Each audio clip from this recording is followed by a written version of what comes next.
Okay, hey, I'm Isaac Ostrom. Thanks for checking out another one of my YouTube videos. Today I have the pleasure of being with Matt of Sac Surface Pro here in Sacramento, California. I met Matt, probably about 6, 8, 10 years ago? Yeah, probably something like that. It's been a while, but I've been referring them to customers for cleaning. And today I want to show you guys the best way to clean tile and grout. And this is actually at my house. So I invited Matt over to do this fun YouTube shoot. So we're just going to kind of go through everything, the tools he uses, the equipment, the process. And because I know that's a huge thing, I get a lot of comments, how do I best clean grout? All of my clients and customers, they ask me how to do it. Well, this is actually the best way, so I wanted to show this to you guys. So Matt, maybe tell us a little bit about your equipment here. Okay, yeah, this is what they call a truck mounted unit. So it basically you need to clean tile and grout professionally. You need heat, pressure, and suction, and that's what this machine provides. You hook it up to the spigot, and it gets the water flow. It's got a water pump that actually pressurizes the water. Wow. This right here is a heater, so it's a diesel burner, so it'll actually heat the water up. Okay. And then it actually over here it has a blower, so the blower actually creates the suction. So basically we're putting down hot pressurized water, and then we're extracting it all at the same time. Oh, nice. Yeah. So it doesn't just, you're not just, like when you mop tile, people ask me they want to use mops with tile, and I tell them a lot of times what they're doing is they're just pushing the dirty water around. They're loosening up the water, and it goes into the grout, and it just cakes up over time. So that's how you end up with that dark stained grout. So you're saying you actually use something to extract, to suck all the dirty water out, right? Correct, yeah. And that is a common thing we run into. Like that, you said it exactly correct. I mean, a lot of times people get their floors too wet when they mop. Yeah. So they loosen up dirt and move it around, and they actually move it into the grout lines, that low spot. Okay, cool. Well, yeah, let's go ahead and get started, and then maybe after the video we'll talk about maybe the best way to maintain it. Once we clean it, what's the best way for just regular maintenance and stuff like that. Sure. So, okay, Absolutely. Great. All right, guys, stay tuned. And what are we doing over here? Just spraying a little pre-spray cleaner. Pre-spray. Cool.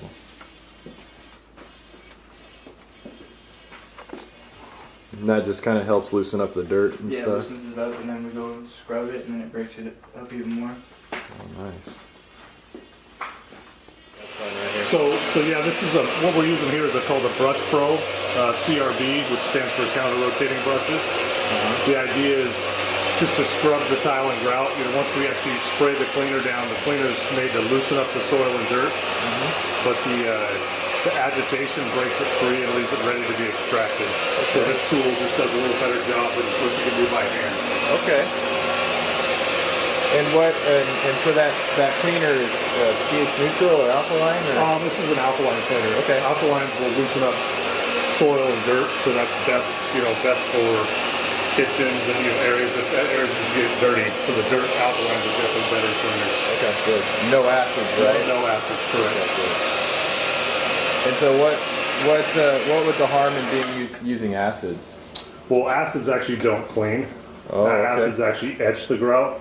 Oh. So what you do every time you use an acid is you're actually taking a microscopic layer off the top of the grout. So the result a lot of times may look clean, but you're actually taking just a layer off the top. Okay. The other thing you have to be concerned with acids is surrounding surfaces. A lot of times it can actually negatively affect surrounding surfaces. So especially stainless steel and stuff. Yeah, absolutely. It'll etch the stainless steel for sure. So we're staying safe with this. Good deal. Absolutely. Okay, Matt. So this machine right here, what do you call this machine? Oh, this is a turbo. Okay. So the idea is to keep the water contained as you're cleaning. And so this is the solution line where the hot water, pressurized water comes through. This is actually the vacuum hose. Okay. And so basically it'll bring the water in.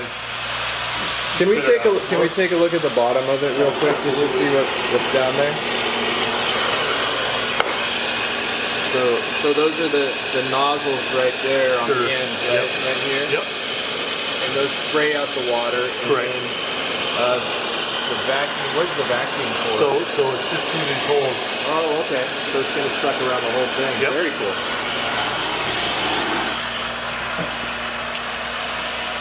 Yeah.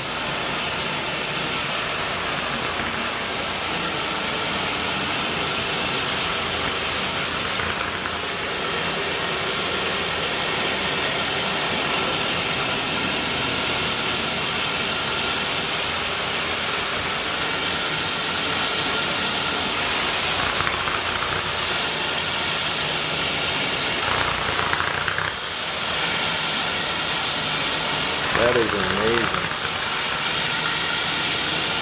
I cannot believe how dirty our floor was.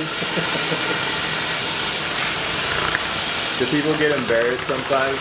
Oh yeah. Pretty much we see dirty floors all the time, so nothing new for us. Yeah. Wow, that is like night and day. Look at that. Oh my gosh.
Okay, so now that we are wrapping up, the guys are still working in the back here. Matt, what I wanted to ask you was, what is the best way to keep, now that we got the tile all clean and beautiful, and by the way, I cannot believe I'm almost embarrassed to show how dirty my floor was. I mean, it is amazing. And but anyways, now that it's clean like that, I want to keep it. So what do I have to do to keep it clean? Well, the main thing you want to do is to damp mop. That's what I stress to my clients, is not get it too wet. Okay. You get it too wet with a mop, like sponge mops, string mops, they just move, like you said earlier, it just moves dirt around. Okay. And when you move dirt around, it's going to drop into the lower grout line, the valley of the grout line. Usually it's sanded grout, which is rough. It's a valley, and the dirt just kind of grabs and sits there. Yeah. So the idea is you want to damp mop it. Okay. So just not move it around, you want to pick it up. So something more like a microfiber mop. Yeah. You know, damp mop with a microfiber mop. That way you're picking it up, not moving it around. Yeah. Okay. Good. And then tell me a little bit about sealing.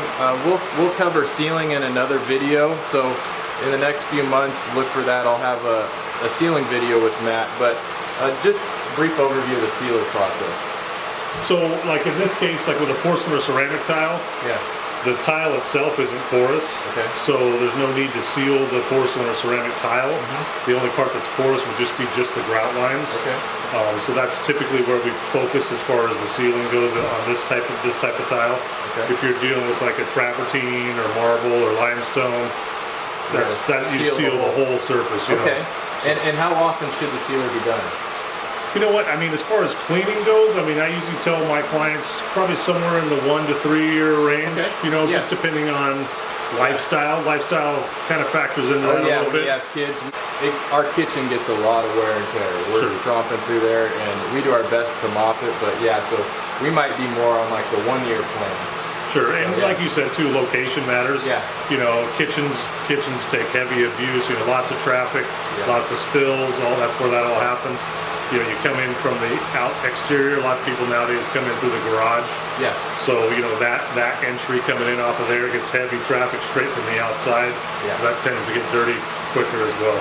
Okay, and so do you have like a maintenance, do you do any kind of maintenance program where you reach back out to your customers just to give them a reminder, hey, it's been a year, it's been 2 years or 3 years, and how do you keep in contact to make sure that the floor doesn't get to like how mine looked? We do. We do reach out. We do send reminders. As far as, you know, it's been a year. It's been, you know, we give people kind of a We can set them up like once a year. If somebody's an annual client, we can just set that up just to be on repeat mode. We give them a call, remind them, and we just set it up. Perfect. So yeah, we can definitely do that. Okay, great. And then so we have cleaning, we have sealing. You do shower doors too, right? That's your other service? The glass, yeah. Glass, okay. So when your shower doors get kind of, water spots, soap scum and all that, you can clean those off too. Sure, yeah. Main three surfaces that we deal with on a regular basis, tile and grout, mainly floors, but we do shower glass. We clean the water spots off. We can remove the water spots, but we also put a coating on there, Hydro Shield.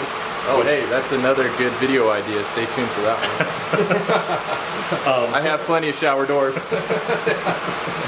So, but we can seal the glass, put a coating on there with the Hydro Shield coating will actually give it the surface protection, make it easier to clean. So the water runs off instead of beating up on there. Kind of like a non-stick pan, so it makes it easier to clean. It's not self-cleaning, but it makes it easier to clean.